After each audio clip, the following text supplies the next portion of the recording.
그러면 지금부터 패널 지정 토론을 시작하겠습니다. 내년도가 2025년인데 2025년이 갖는 의미가 21세기의 딱 4분의 1이 지나는 시점이고, 그래서 어떻게 보면은 제가 기억나는 거는 우리 지난 20세기 말에 1999년에 정부에서 2025년을 향한 과학기술 장기 비전이라는 게 수립한 게 있었거든요. 그래서 그것도 내년도에 과연 그 당시에 수립했던 비전들이 얼마나 목표를 실현했는지 그런 것도 점검해 보면 괜찮다는 생각이 들었고요. 지금 우리나라 국외적인 측면에서 보면은 트럼프가 새로 귀환하고 여러 가지 국제 정세가 상당히 불확실성이 높아지고 있고요. 또 우리나라도 지금 최근에 정치 상황과 연결돼서 여러 가지 경제나 우리 사회가 상당히 불확실성이 높아지는 그런 시기라서 내년도가 특히 우리 과학기술 혁신에 있어서 상당히 중요한 그리고 중추적인 역할을 해야 되는 한 해가 될 것 같습니다. 그럼 오늘 발표 주신 우리 키스텝 띵크 2025 10대 어젠다 내용에 대해서 자유롭게 우리 전문가분들의 의견을 좀 듣도록 해보겠습니다.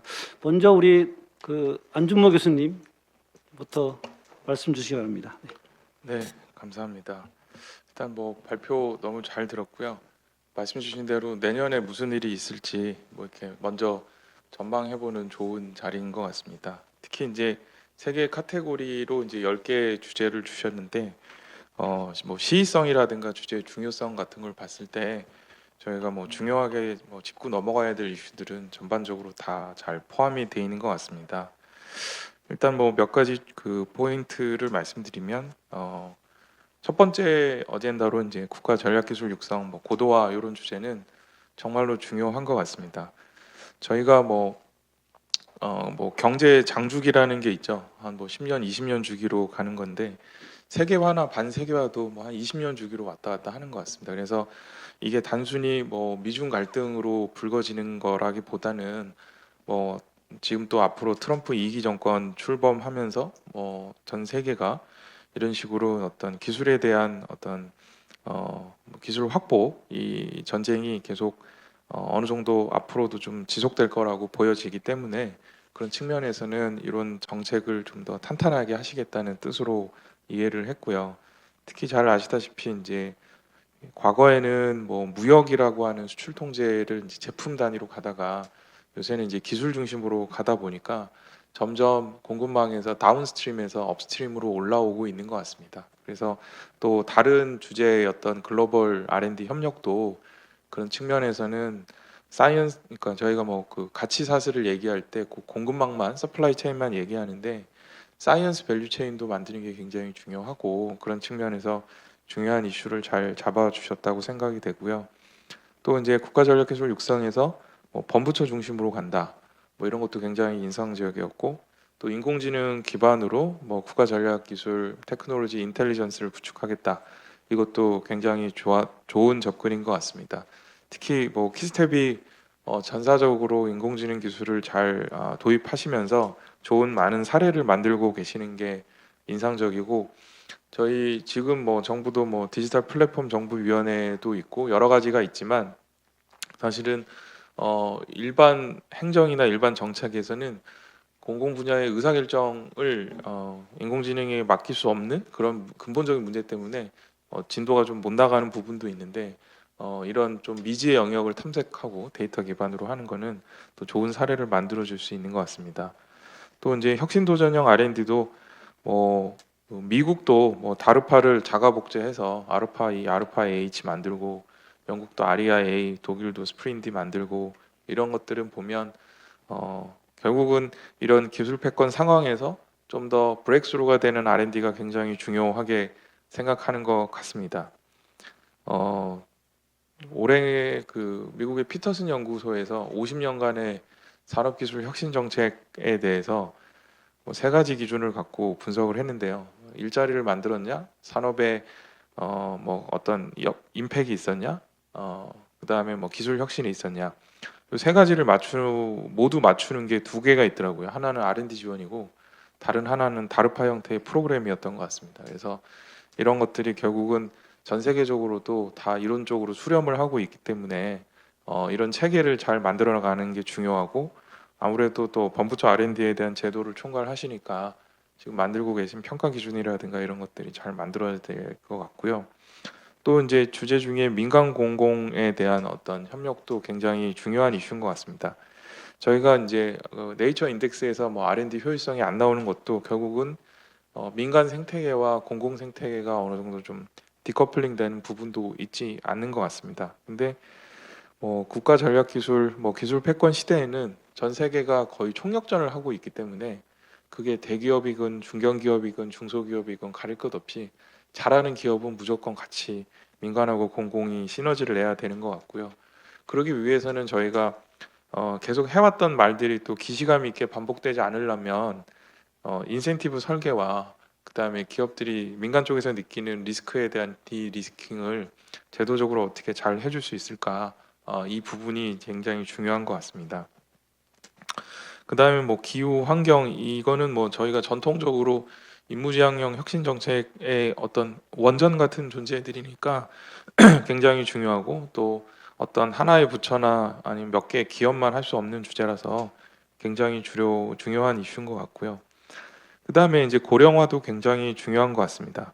특히 이제 과학기술 전문가들도 다 고령화되고 있고 또 산업 현장에서는 R&D 인력에 대한 부족을 많이 얘기를 하는데요.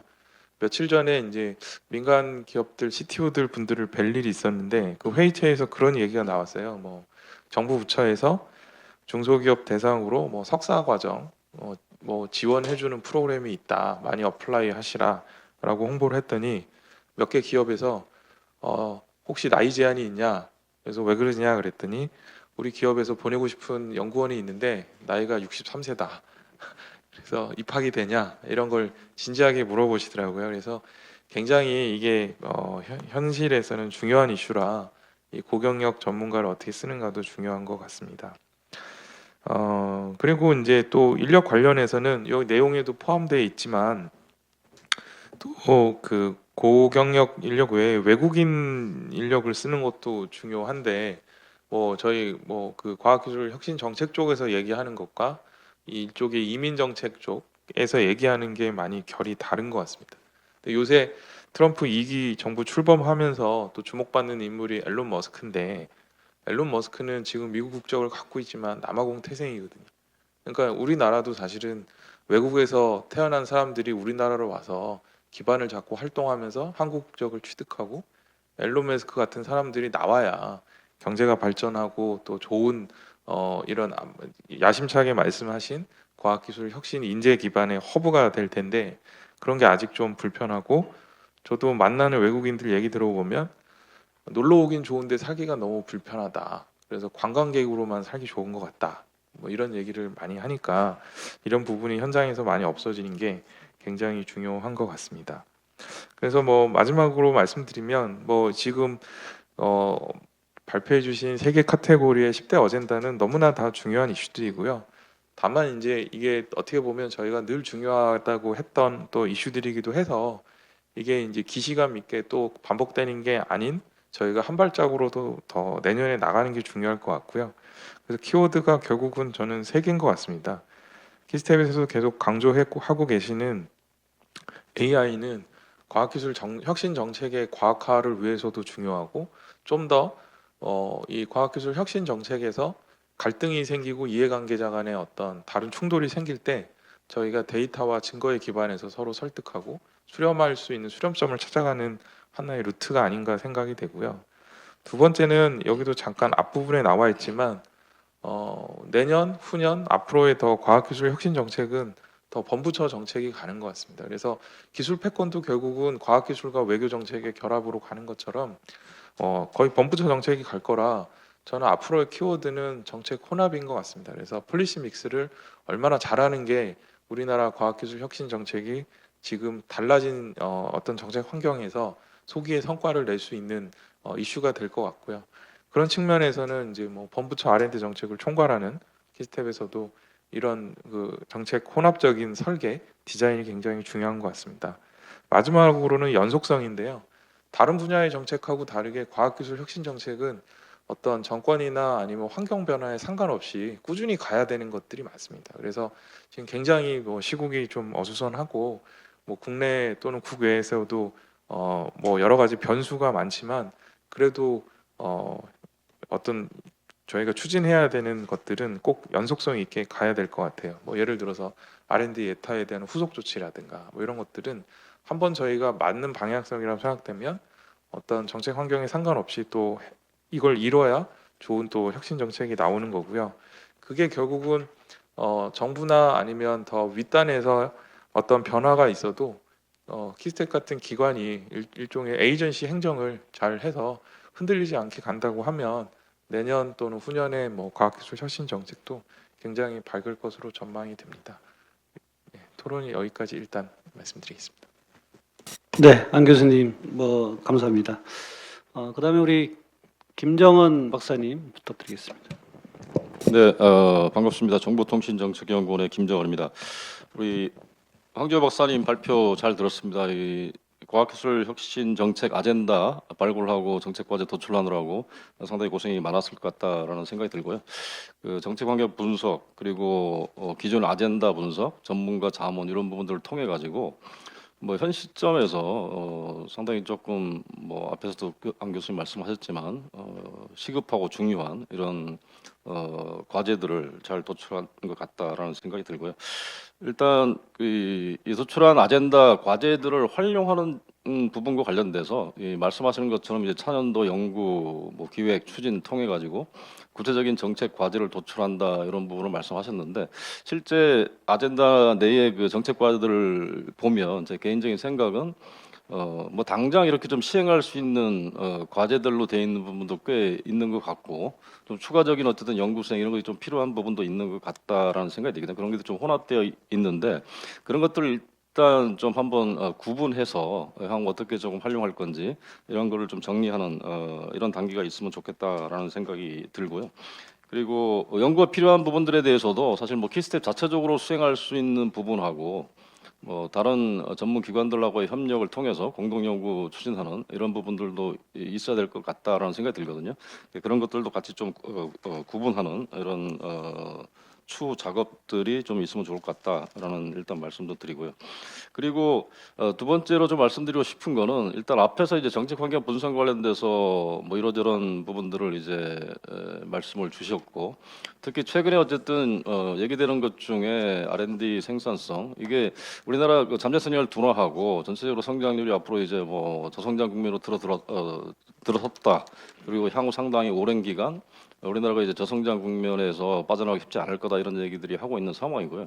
이게 뭐 잘 아시겠지만 노동 투입 이게 어려운 상황이고 자본 같은 경우도 뭐 현실과시 경기 불황 이런 상황에서는 더 이상 뭐 민간의 자본 투자라는 거가 쉽지는 않고 결국은 뭐 생산성을 올리는 거 말고는 우리 성장률 뭐 유지하거나 좀 끌어올리는 방법이 없다라고 생각이 되는데 그런 측면에서 R&D 역할 이런 것들을 좀 더 이렇게 좀 제거하는 이런 게 좀 필요할 수 있을 것 같다는 생각이 들고요.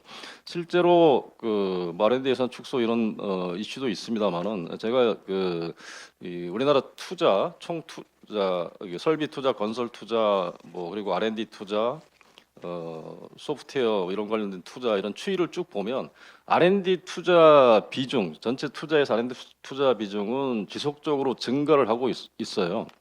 근데 이제 다른 투자들을 보면 설비 투자 같은 게 상당히 좀 정체가 돼 있고요. 예를 2000년대, 2010년대 이런 때에 비해서 설비 투자 비중이 오히려 조금 더 하락한 이런 상황이고 그리고 저는 이제 뭐 ICT 쪽을 좀 보는 연구자이기 때문에 이 ICT 쪽하고 소프트웨어나 지재권과 같은 이 무형자산 투자 이런 부분들을 조금 보고 있는데 실제로 ICT 설비 투자라든가 소프트웨어나 그 지재권 같은 무형자산 투자 비중이 굉장히 정체되고 있어요.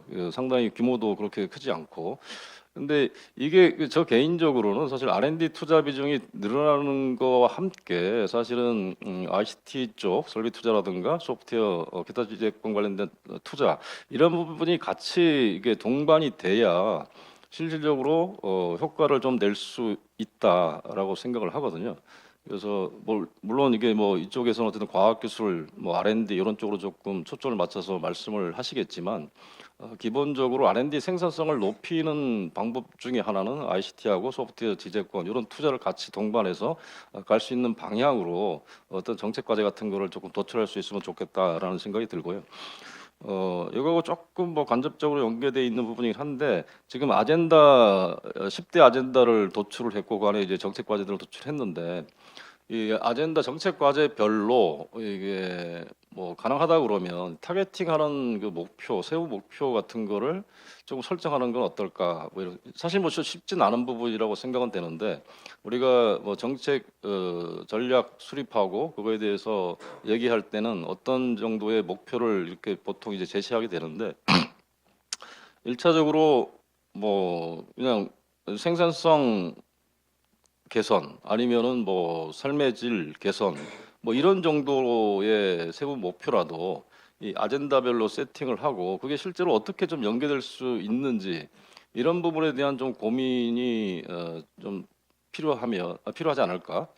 그렇다 그러면은 그런 것들이 이제 그 목표 달성을 위해서 어떤 형태로 해서 과제를 이제 추진해 나갈지 이런 것에 대해서 조금 더 생각해 볼 수 있겠다라는 생각에서 그런 말씀을 드리고요.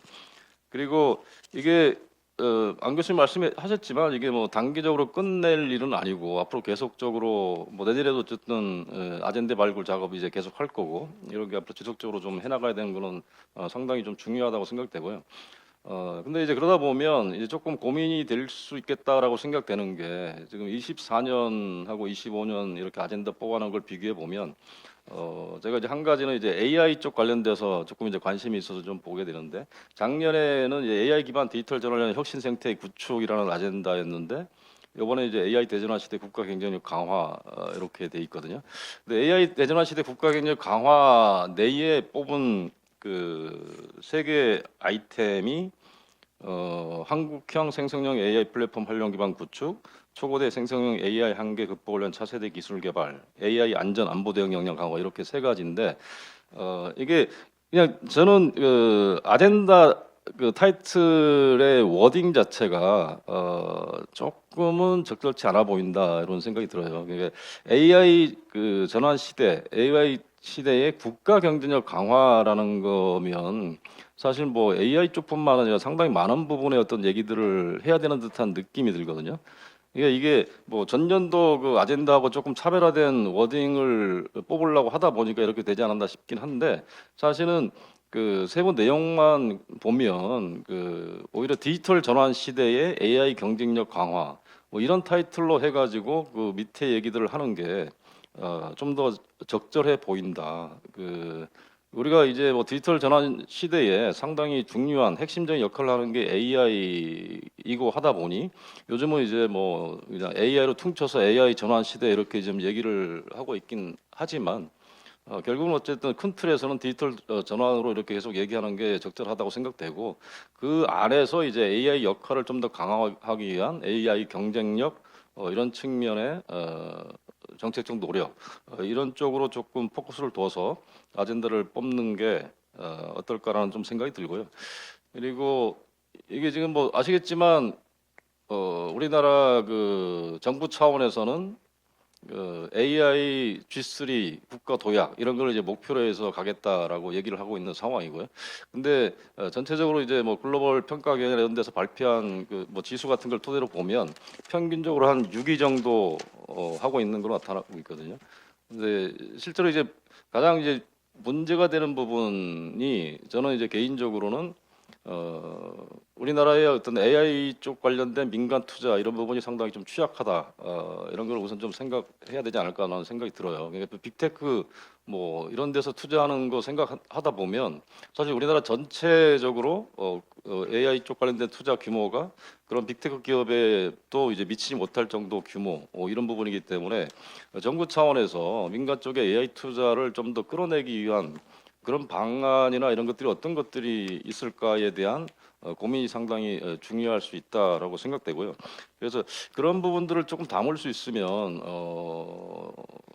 지금 현재 세계 뽑아놓은 그런 아이템에 어떻게 담을 수 있을지는 제가 이게 좀 판단하기 좀 어려운 부분이긴 한데 그 뭐 작년에 워딩이 뭐 비슷하긴 하지만 AI 생태계 강화 이런 차원의 꼭지를 하나 넣으면서 그 안에 그런 부분들을 좀 넣을 수 있으면 어떨까라는 생각이 들어요. AI 생태계라는 거는 아시겠지만 밑에 그 AI 반도체라든가 클라우드를 포함한 이런 인프라 부분이 있고 그 위에 우리 그 파운데이션 모델, 우리 생성형 AI 모델, 거대 모델 뭐 이런 것처럼 이제 파운데이션 모델이 있고 그 위에 애플리케이션, 서비스 이런 단계 크게 세 단계로 이렇게 구성이 돼 있는데 그 각 단계별로 현재 우리나라에서 어쨌든 현황과 문제점 이런 거를 좀 파악해서 개선할 수 있는 부분이 어떤 것들인지 이런 거를 조금 담을 수 있으면 좋을 것 같아요. 현재도 사실은 뭐 인프라 쪽에서 차세대 기술 개발이라는 꼭지로 해가지고 어떤 것들을 이제 해야 된다, R&D 차원에서 어떤 걸 해야 되는 그런 얘기 있는데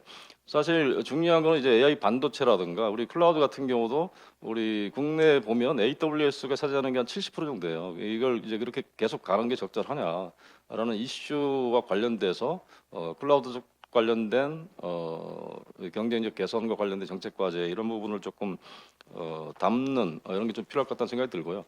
그리고 파운데이션 모델 쪽과 관련돼서는 사실 소버린 AI 이런 얘기도 지금 많이 하고 있는 상황이고 실제로 뭐 데이터 주권과 연결돼서 상당히 좀 필요한 이슈라고 생각이 되고요.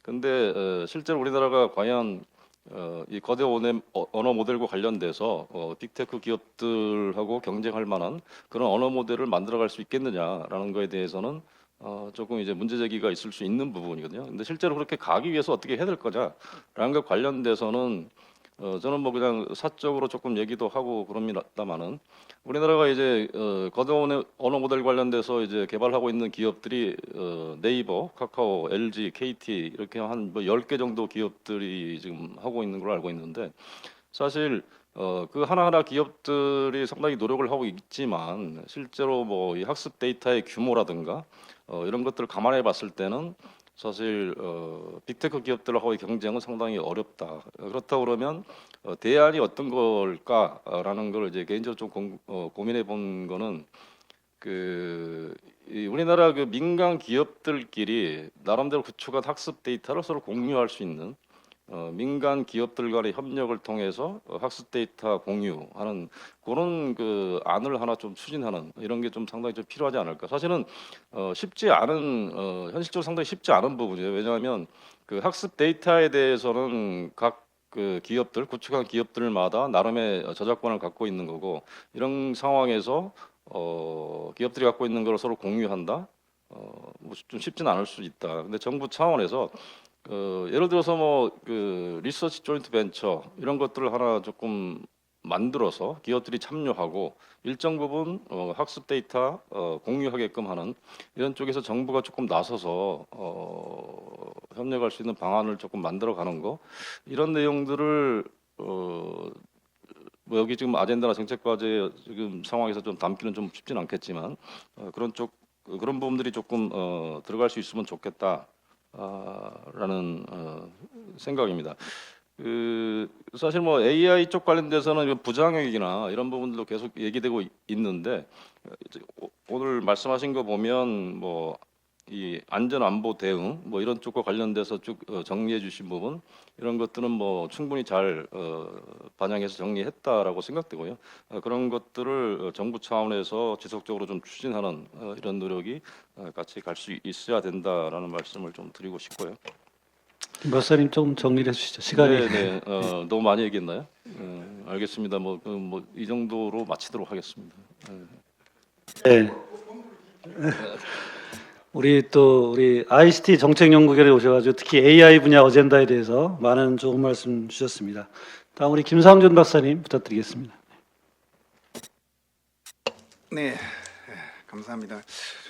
이제 킬스텝이 이제 혁신본부 지원기관으로 이제 노무현 정부 시절에 이제 재출범해가지고 특정 부처에 경도된 이제 과학기술 정책 기관이 아닌 이제 명실공히 국가 과학기술 싱크탱크로서 이렇게 자리매김하고 있는 것 같아서 오늘 이 자료들을 보고 굉장히 저로서는 이제 감명받았고 또 기쁘게 생각을 합니다.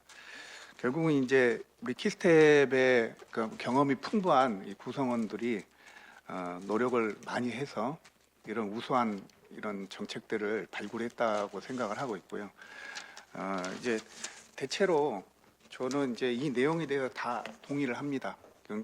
트렌드들을 거의 다 제가 맞닥뜨리는 일선 기획 현장에서 맞닥뜨리는 트렌드들이 거의 다 반영이 돼 있고, 그리고 그런 방향으로 가고 있는 것 같습니다. 다만 제가 이제 몇 가지에 대해서 조금 이제 조언이라고 할까요? 제언을 좀 해드리면은, 최근에 이제 그 과학기술과 산업 간의 갭이, 그 시간적 갭이 점점 줄어들고 있죠. 쪽 기술 나왔다 그러면 바로 미국에서 이제 벤처 만들어 버리죠. 그리고 수조 달, 우리나라 돈은 수조 원씩 막 투자를 받고 하는 펀드를 받고 있습니다. 근데 뿐만 아니고 국내에서도 기업들이 새로운 기술에 대한 거부감 없이 빠르게 자기들 어떻게 그 기술을 잡아가지고 산업적 측면에서 이용할 것인가 하는 것들 굉장히 고민을 많이 하고 있고, 뭔가 새로운 가치 창출을 위해서 노력을 하고 있습니다. 그래서 이제 과학기술 정책 수립에, 이러한 과학기술 정책 수립에 있어서도 기업들의 어떤 니즈 이런 것들이 좀 반영이 되는 그런 절차가 있었으면 하는 바람이, 과거에는 그런 개별 기업들의 어떤 니즈보다는 산학연 전체의 전문가 그룹의 어떤 의견 이런 것들을 반영했지만, 이제는 기업의 니즈를 조금 더 반영을 해서 과학기술 정책 수립을 해야 된다고 생각을 합니다. 그래서 여기 그 나온 주제 중에 몇 가지에 대해서 말씀을 드리자면은, 과학기술 그 인재 육성이, 글로벌 인재 육성이 있어요. 근데 여기 있는 말씀도 다 맞는데요. 곰곰이 생각해 보면은 우리나라가 선도국이 기술 선도국이라고 하는, 소위 미국, EU, 일본 그런 미국 선도국이란 그 기술 선도국들과 교류를 많이 하기를 원해요. 그 말은 우리가 기술을 배우고 싶은 거죠. 그리고 굉장히 격차가 굉장히 얼마 나지 않기 때문에 잘 안 합니다, 요즘에는. 나도 그쪽도 받을 게 있어야 기술 공동 연구를 하게 되죠. 근데 이제 그것도 중요합니다. 그 안 중요하다는 건 아닙니다. 굉장히 중요하죠. 우리 기술의 업그레이드를 위해서 굉장히 중요한데, 한편으로 생각해 보면은 우리가 미래 기술의 시장, 지금 기술과 산업이 굉장히 그 시차가 굉장히 줄어들었다 말씀드렸는데, 미래 기술의 시작을 바라본다면 삼국의 인재들을 적극적으로 자금 주면서 유치를 많이 해야 됩니다. 예를 들자면 이제 중동이라든지 아프리카가 언제까지 저렇게 전쟁만 하고 있을 줄 모르잖아요. 25년 후에 어떻게 될지 모릅니다. 그런 인재들을 한국에 와서 적극적으로 유치를 해서 여기서 박사학위까지 받고, 여기서 연구소에서 연구를 하다가 본국에 돌아가면 결국은 그분들이 의사결정자가 됩니다. 그래서 이런 것들을 조금 전략적으로 선진국의 인재도 중요하지만, 또 우리 인재가 외국에 유학 가는 것도 중요하지만, 제3국의 인재들을 양성을 해서 미래 시장을 미리 대비하는 것도 굉장히 중요하다고 생각하고, 이미 일본이나 미국은 다 했습니다. 1980년대, 70년대, 80년대 국비 유학생 미국 많이 갔었죠. 일본에도 많이 갔었고요. 다 했습니다. 지금도 일본은 다 하고 있습니다. 그런 관점을 한번 말씀드리고, 또 혁신 도전원장에 보면 이제는 곰곰이 생각해 보면 1992년에 과기부가 특연사 사업비로 G7 사업을 처음에 시작을 했어요. 4년 5년 3년 전이죠. 그런데 그때는 과기부 이외에는 다른 부처가 아무도 R&D라는 것을 하고 싶어 하지 않았어요. 관심도 없었고 그게 뭔지도 몰랐어요. 근데 과기부가 우리가 돈 줄 테니까 공동으로라도 해가지고 좀 하자 해서 과기부 단독으로 한 것도 있고, 타부처랑 연계해서 한 경우도 있어요. 그때도 키스텝이 주도를 했었죠. 이제 관리기관으로서. 근데 이제 이때는 전부처로 R&D가 확산되는 결정적 계기가 되었습니다. 근데 이때는 부처 간 칸막이를 인정을 해줬어요. 그리고 각각 칸막이 안에서 서로 R&D가 발전하기를 원했어요. 근데 20여 년이 흐른 지금은 어떻게 됐습니까? 부처 간 칸막이, 그다음 출연연 간 칸막이, 기술적 칸막이가 오히려 혁신의 장애물이 되고 있습니다.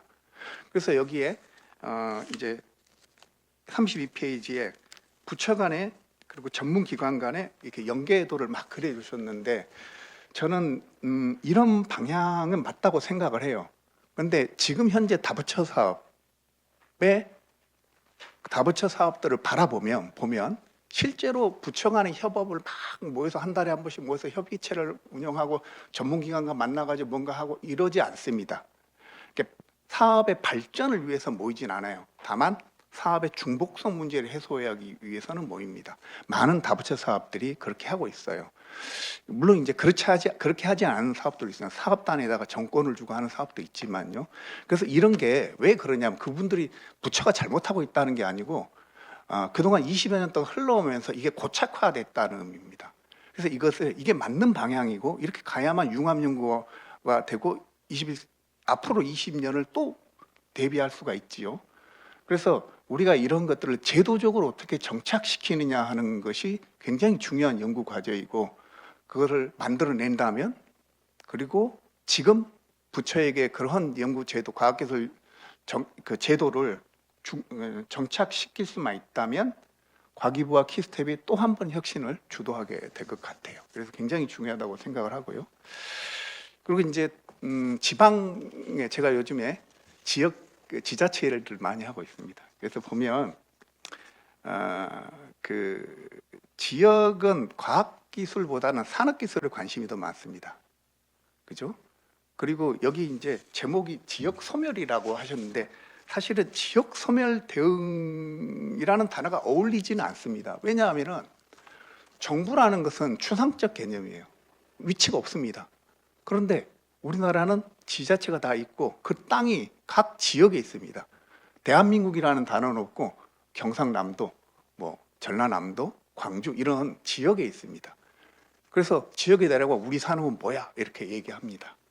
즉 다시 말해서 각 지역들은 이 산업들이 자꾸 이제 주력 산업도 만들고 뭐 무슨 혁신 산업, 핵심 산업 여러 가지 용어로 미래 산업들은 만들고 있지만 결국은 그 산업들은 현재 산업의 베이스에 두고선 나가려고 하는 거예요. 그러다 보니까 이 지자체들이 원하는 게 혁신 조직이 없는 거예요. 물론 과학기술대학이 있죠. 과기대가 있죠. 뭐 카이스트, 지스트, 디지스트, 유지스트 다 있습니다. 그러나 이런 과기대들은 지역대학이라고 생각하지 않습니다. 제 말을 좀 틀릴 수도 있습니다만 지역에서 바라봐서는 그 대학들이 자기네 지자체에다 뭔가를 기여한 바가 별로 없다고 생각하고 있습니다. 특히나 이런 지역 대학들은 이제 한정돼 있죠. 그래서 이제 출연연이 지자체는 이제 또 다른 관점에서 바라보고 있는데 곰곰이 생각하니까 출연연이 분원도 생기고 막 그래요. 그래서 출연연들을 좀 유치하고 싶어합니다. 그래서 총선이나 대선이 있으면 국가 무슨 연구소, 국민 무슨 연구소를 자꾸 공약으로 내세우려고 해요. 근데 뭔가 혁신 기관이 필요하긴 하고 난리지를 좀 지역에다 줬으면 좋겠고 기획, 실행, 산업과 이어질 수 있는 좀 지식이 있는 그런 기관들이 있었으면 좋겠다. 그런 출연연이다라고 판단하고 있는 거예요. 근데 이제 그것은 무슨 공약 있을 때마다 국가, 국립이라는 단어를 쓰는 이유는 내가 출연연이 오는 것까지는 좋은데 연구소가 오는 것까지는 좋은데 우리가 운영 자금을 대기는 어려워.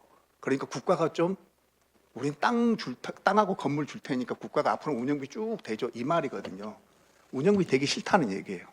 그래서 저는 이제 이런 출연연 분원을 유치를 해서 자기네 어떤 혁신 기관으로 하고 싶어하는 그 지자체들을 좀 골라서 선도적으로 지방과학기술 출연연 제도를 좀 도입을 했으면 좋겠어요.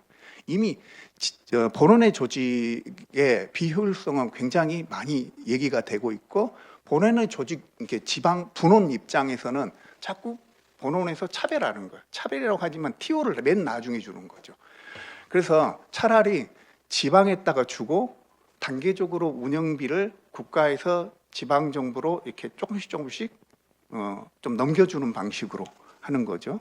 그래서 대체로 보면은 광역시도에 보면은 최소한 3개 이상의 출연연들이 있습니다. 이 출연연들을 지역에서 원하는 그룹으로 2개 또는 3개 이렇게 묶어가지고 아예 지방 출연연으로 떼주는 방식으로 하는 것이 저는 국가 산업 발전에 굉장히 기대한 공헌을 할 수 있다고 생각을 하고 있습니다. 그래서 사실은 이게 NST에서 2020년에 출연연 지역 조직의 효율화 및 지역과의 전략적 연계 방안 연구라는 것을 했었어요. 했는데 요 내용과 비슷합니다. 여기 내용하고 유사합니다. 이 말은 무슨 말이냐면은 4년 전이나 지금이나 내용이 유사하다는 말은 지역의 과학기술 혁신에 대해서는 우리가 국가가 크게 고려하지 않고 있다는 얘기예요. 지역의 혁신 체제를 어떻게 바꿀 것인가에 대해서 그저 지원해야 될 대상 이게 생각을 해왔던 거죠. 그래서 지역의 과학기술과 산업혁신을 지역에다가 맡겨두는 것을 더 맞는 방향 같고 그러기 위해서는 지방과학기술 출연연으로 가는 게 옳다라고 생각을 하고 있습니다. 그리고 조금 이거는 그리고는 좀 다른 얘기긴 한데 그 NST에서 이제 융합사업단도 있고요. 그다음에 IBS에서도 융합연구단을 만들어 가지고 다 일몰 조직으로 만들고 있죠. IBS는 일몰 조직, 융합사업단 사업 기간이 정해져 있죠. 근데 우리가 이제 그 동안에 40년 정도 고착화되어 있는 출연연들의 융합 기술관 칸막이가 있는 거 어떻게 깰 것이냐는 문제. 이런 것들이 저희 굉장히 큰 관심사 중에 하나고, 그래서 이런 그 혁신 도전형 사업들을 사업만 하지 말고 일종의 융합연구센터로 만들어서 독립기관으로 만드는 거죠. 즉 이제 과기부 직할 출연연으로 한시적인 조직으로 만든다든가, NST에 이제 그 출연연으로 직할 출연연으로 만든다든가 해서 원하는 만큼 운영을 하게 해주고, 그 다음에 산업화가 된다거나 기술적인 업적이 뛰어나면은 그 다음에 또 연장해주고 하는 일몰형 융합연구센터를 만들어서 지금 현재의 출연연의 기술적 칸막이를 깨는 거, 이것이 성공 사례가 되면은 당연히 그런 융합 연구를 하려고 많은 젊은 연구자들이 뛰어들 거라고 생각을 하고 있습니다. 그리고 마지막으로는 제가 포이동에서도 이 말씀을 드렸는데, 그 예비 타당성 조사의 혁신이 필요합니다. 그때는 예타를 없애는 게 좋겠습니다라고 얘기를 해서 그때도 그랬거든요. 저희가 기획을 해보면 기획하는데 2년 정도 걸립니다. 아무리 못해도 1년 걸립니다. 그리고 예타하는데 또 1년 걸리고, 예산 심의하는데 또 1년 걸리고, 사업 딱 시작하면 당초에 세웠던 목표가 이미 끝나버린 상황이에요. 그래서 굉장히 어렵습니다, 예타 제도가. 근데 이게 예타가 나쁜 거 아닙니다. 굉장히 중요합니다. 예비타당성 조사 자체를 부정하는 건 아닙니다. 그래서 지금 이제 제가 생각하는 관점은 예타 대상 선정을 사전 컨설팅으로 대체를 하고, 다만 현행 사전 컨설팅은 스태피 주관입니다. 스태피에서는 이제 책임지지 않는 컨설팅을 합니다. 내 의견이 아니고요, 자문위원들이 이렇게 의견을 주셨어요라고 그냥 줍니다. 그런 방식으로 진행을 하고 있어요. 그런데 우리가 생각을 해보면은 기술성 평가, 즉 예타 대상 선정 단계에서 옥석을 가릴 수 있다면, 또 컨설팅을 해서 한꺼번에 예타 쪽으로 몰려들지 않도록 일종의 버퍼 역할을 할 수 있다면 이 제도는 굉장히 좋은 제도라고 생각을 하고, 그 과정에서 여러 사업들을 융합시킬 수 있다라고 생각을 하고 있습니다. 그래서 빠르게 진행을 어떤 방식으로든지, 지금 뭐 패스트트랙도 있기도 하지만 사실은 패스트트랙 요건이 그렇게 까다로워서 하기 힘듭니다. 그래서 예비 타당성 조사를 어떻게 기간을 단축시키고 그리고 융합화시킬 것인가가 굉장히 중요한 화두가 될 것이고, 그거를 키스텝이 사전 컨설팅으로 해소할 수 있을 걸로 생각을 하고 있습니다. 네, 조금 정리를. 네, 예, 고맙습니다. 네. 네, 그럼 마지막으로 정유환 교수님, 네, 말씀 부탁드립니다. 네. 예, 제가 한 몇 분 정도 하면 될까요? 아직 준비하신, 여유가 예, 있으신가요? 10분 정도 하셔도 될 것 같습니다. 네. 예, 알겠습니다. 일단 발표 하신 내용에 대해서는 매우 잘 들었고요. 아마 발표하신 황 박사님뿐만 아니라 준비하신 여러 키스텝 관계자분들이 아마 엄청난 노고를 감사드립니다. 일단 제가 오늘 전문가로서 참석을 해서 이제 간단하게 의견을 드리겠습니다만, 사실 전문가라기보다는 키스텝의 성과물을 제일 많이 활용하는 어떤 독자이자 또 이제 과학기술 혁신 분야를 같이 연구하고 있는 동료로서 좀 간단하게 좀 말씀을 드리고자 하고요. 또 두 번째로는 지금 현재 제시하고 계신 2025 10대 아젠다를 중심으로만 좀 간단하게 말씀드릴 수 있도록 하겠습니다. 일단 제시된 2025 아젠다의 경우에는 이제 시의성이라던가 그리고 또 이제 키스텝에서 이거를 과연 다룰 만한가라는 어떤 정책적 난이도적인 측면에서 봤을 때 좀 적절하게 준비가 되어 있는 것 같고요. 3대 정책 영역과 그리고 세부 10대 아젠다 또한 잘 좀 제시가 되어 있는 것 같습니다. 특히 이제 이게 정책이라는 게 맥락적인 특성을 가지고 있기 때문에 어느 날 갑자기 등장하고 사라지는 게 아닌 것처럼 이게 이 변화의 어떤 흐름을 좀 이렇게 볼 수가 있는 것 같은데요. 제가 한 2015년, 2010년대 후반부터 이렇게 쭉 계속 관련된 정책들을 이렇게 보다 보면은 이번에 제시하신 내용하고 가장 크게 차이가 나는 게 뭐냐면, 기존에는 어떻게 보면은 R&D를 위한 과학기술 정책들이 주를 이루었다면, 예를 들면 기초연구 분야의 확대라던가 R&D 인프라의 확장 이런 것들에 대한 이야기가 있었다면, 지금 제시하신 내용들은 최근 들어서 제시하는 것까지 포함하면 최근 들어서 제시한 내용과 또 이번에 제시하신 2025 아젠다들을 보면 이제 과학기술을 통한 뭔가 과학기술 혁신 정책에 대해서 이야기를 좀 하시고 있는 것 같습니다. 크게 보면은 이제 정책 영역 1번 같은 경우에는 과학기술을 통한 어떤 생존의 영역에 대해서 이야기를 하려고 하는 것 같고요. 2번 영역의 경우에는 1번을 더 잘하기 위한 어떤 수행 방식의 개선과 관련된 논의를 하는 영역이라고 할 수 있을 것 같고요. 세 번째 영역의 경우에는 과학기술 혁신 정책의 어떤 새로운 좀 도전 영역이라고도 좀 볼 수 있을 것 같습니다. 이제 사실 1번 영역과 3번 영역에 대해서는 지금 뭐 앞에서 말씀 주신 분들의 의견으로도 충분히 잘 전달이 될 수 있을 것 같아서 2번 영역에 대해서만 조금 더 말씀드리고 마무리할 수 있도록 하겠습니다. 이제 임무지향 R&D라고 하고 했을 때 우리가 이제 사실 임무를 지향한다 또는 선도형이라는 말을 했을 때 가장 중요한 것은 정책 목표를 좀 명확하게 하는 게 제일 중요한 이슈라고 생각을 하고 있습니다. 그와 관련해서 이제 제시하신 세 가지 내용을 좀 보면 5번 아젠다와 관련해서 좀 먼저 말씀을 좀 드리면은요. 임무지향 R&D를 이제 크게 임무지향 R&D 목표를 크게 확장형 임무지향이냐 아니면 이제 심화형 임무지향이냐 이렇게 나눠볼 수가 있는데, 이번에 제시하신 내용은 아마 좀 확장형에 대한 것을 염두하고 제시하시는 것 같습니다. 예를 들면은 이제 일본의 SIP라던가 아메드 그리고 노르웨이의 파일럿 E나 파일럿 T와 같은 그런 프로그램들을 보면은 다부처 그리고 다양한 전문기관들이 수행하고 있는 단일 테마에 대한 어떤 R&D를 갖다가 어떻게 하면 국가 차원에서 효율적으로 추진할 것인가에 대한 고민들을 하고 있고요. 그 부분을 갖다가 아마 벤치마킹해서 우리나라에서도 이런 식의 영역들을 많이 좀 진행했으면 좋겠다라는 뜻으로 아마 준비를 하고 계신 것 같습니다. 근데 이제 이와 같은 이제 형식적인 분야에서의 확장과 더불어서 조금 더 이제 우리가 고민을 해야 되는 게 뭐냐면은, 이게 어쨌거나 임무지향형 R&D 또는 선도형 R&D에 있어서 가장 중요한 거는 이제 정책 목표를 어떻게 설정하느냐가 가장 중요한 것인데, 이 부분에 대해서도 어떻게 보면 이제 키스텝이 요 아젠다를 갖다가 조금 더 이제 디벨롭 하실 때 어떠한 형태의 아젠다들을, 그러니까 이슈들을 갖다가 우리가 리스트업 할 수 있을 것인가에 대해서도 조금 더 정책 연구를 해보면 어떨까라는 좀 생각을 가지게 됐고요. 2번 영역에 있어서 이제 두 번째 이슈인 공공연구기관 세계 수준의 역량 강화라고 하고 있는데, 이 부분에 대해서는 사실 아까 발표하시는 내용의 전반적인 내용들이 전부 다 뭔가 이런 것들을 지향하겠다, 이렇게 만들겠다라고 하는 어떤 뭔가 뭐라고 합니까 정책 이슈들 이런 것들을 이제 쭉 리스트업 해주실 것 같은데, 사실은 아까 안준모 교수께서 말씀하셨던 것처럼 이러한 것들을 해야 된다라는 어떤 정책적 당위성보다는 이러한 것들이 지금까지 왜 안 돼 왔는지에 대한 어떤 이슈를 좀 되짚어 보는 게 더 중요할 수 있다고 생각합니다.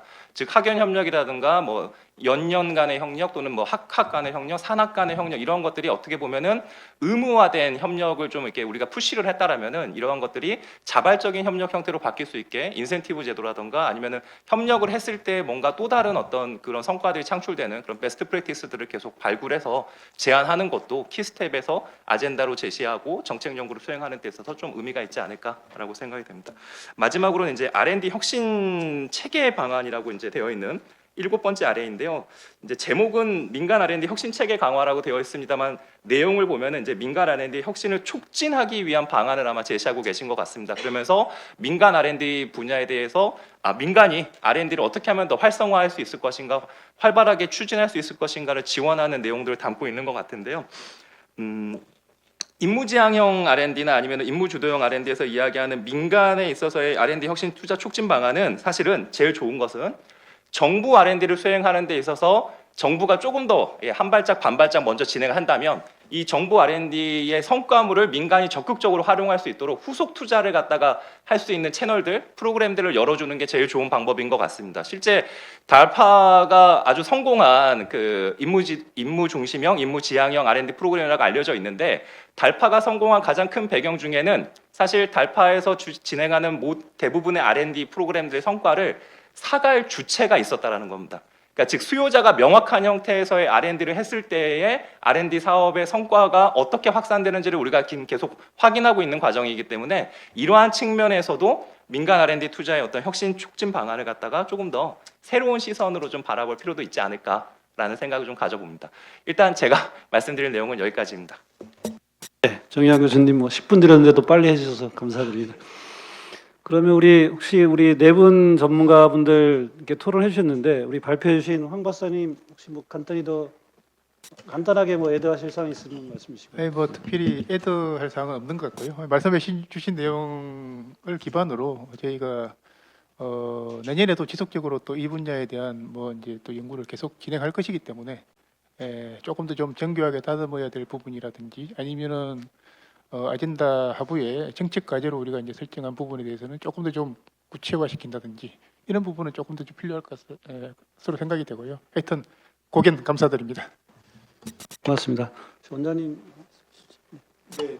뭐 저도 마지막에 코멘트 하려고 그랬는데 사실 이제 키스텝이 한 해를 이렇게 쭉 한 해 동안 어젠다 이렇게 보고 또 미래를 보면서 어떻게 보면 이제 전 부처 민간 공공연구기관 다 대학 포함해서 같이 갈 방향을 한번 제시해 보는 거고요. 근데 이제 하나하나 보면 사실 그 밑에 아주 세부적으로 섬세하게 검토해야 될 게 굉장히 많습니다. 그래서 그런 것도 이제 내년에 키스텝이 각 연구진들이 이제 브리프 형태로 좀 추가적으로 발표하기도 하고 또 각 부처에서 하는 과정에서 이제 또 더 섬세하게 더 저희가 제언하기도 하는데 그런 의미에서 출발이라고 생각이 들고요. 오늘 여러 가지 좋은 제안을 많이 주셨는데 그 제안들이 오늘 좀 안건 어젠다에 좀 바꿀 것도 좀 있는 것 같아요. 그래서 오늘 의견들을 좀 받아가지고 바꿀 건 바꾸고 그래서 내년 초에 모든 부처와 대학과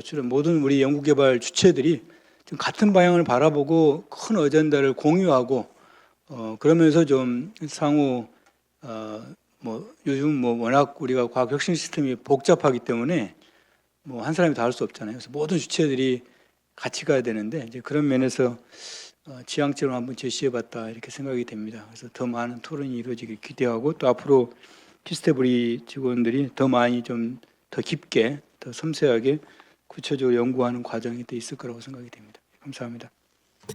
네, 감사합니다. 사실은 지금 대외적으로는 이제 트럼프 2기 정부 출범을 앞두고 있어서 이제 이런 것들이 뭐 세계 어떤 여러 가지 경제뿐만 아니라 우리 과학기술 혁신 분야에서도 모든 국가들이 상당히 영향을 줄 걸로 예상이 되고 있고 또 트럼프 2기에서 지금 지향하는 바가 어떻게 보면 반과학 기조를 주장하고 있기 때문에 뭐 우리나라한테도 위기도 있겠지만 뭐 저는 한편으로는 아까 우리 예를 들자면 뭐 트럼프 정부에서 하는 반이민 정책이나 이런 거를 우리가 기회로 삼아서 또 상당한 해외 우수 인재들을 우리가 좀 유치할 수 있는 그런 위기를 기회로 바꿀 수 있는 또 좋은 상황이 될 수도 있을 것 같거든요. 그래서 그런 것도 좀 고려해야 될 것 같고 또 국내적으로는 지금 시국이 여러 가지 어려운데 이 과기 정책에 아까 안진모 교수님 말씀드린 것처럼 연속성도 상당히 중요하지만 요즘 말하는 거는 이제 어떻게 보면은 그 상황에 맞게 얼마나 애자일하게 움직이느냐. 그러니까 내년도가 특히 우리 과학기술 혁신 정책에서도 이런 민첩하게 어떻게 그 상황 변화에 맞게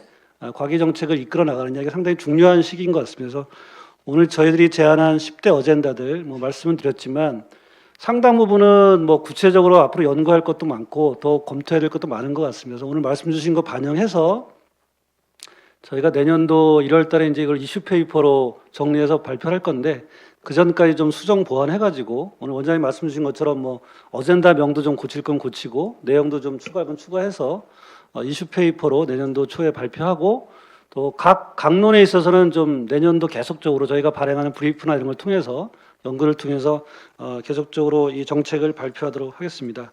아무쪼록 하여튼 오늘 그 정책 토론회에 우리 뭐 전문가분들이 너무 좋은 말씀 많이 주셔가지고 우리 저희들한테 상당히 도움이 많이 될 것 같고 또 우리 키스텝에서 앞으로 과학기술 정책 분야의 싱크탱크 역할을 더 강화할 수 있도록 저희들 노력하겠습니다.